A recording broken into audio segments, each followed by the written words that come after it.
मैं पिछले 8 साल से डिप्रेशन से जूझ रही हूँ। मैं पिछले 8-9 साल से उसकी मेडिकेशंस भी रेगुलरली ले रही हूँ और अभी तक ले रही हूँ। एग्जैक्टली ऐसा ही एक क्लाइंट मेरे पास आया जो डिप्रेशन से जूझ रहा था।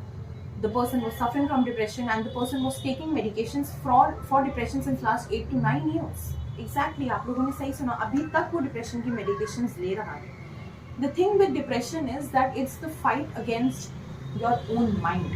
क्या आप जानते हैं कि डिप्रेशन की जो फाइट है वो आपके खुद के अंदर से होती है। It's not a fight with the world, it's not the fight with your husband, it's not the fight with your children, it's not the fight with anybody, it's the fight with your own self. आपका mind depression में एक ऐसे stage पे होता है जहाँ पे वो आपको कभी भी पॉजिटिव चीज़ों के लिए मोटिवेट करेगा ही नहीं। The mind will always focus on the negatives. Mind आपको बोलेगा कि आप एक्सरसाइज मत करो, माइंड आपको बोलेगा कि आप अपनी हॉबीज फॉलो मत करो, माइंड आपको बोलेगा कि आप बिल्कुल कम्युनिकेट मत करो। बट इसी टाइम पे आपको एक्चुअल में उससे फाइट करना है and you have to go against it. Do what you like, okay, you have to be very positive in terms of dealing with it. ठीक है, आपका माइंड अगर आपको बोले कि मत जाओ एक्सरसाइज मत करो, आप करो। अगर आपका माइंड बोले don't follow your hobby, follow your hobby.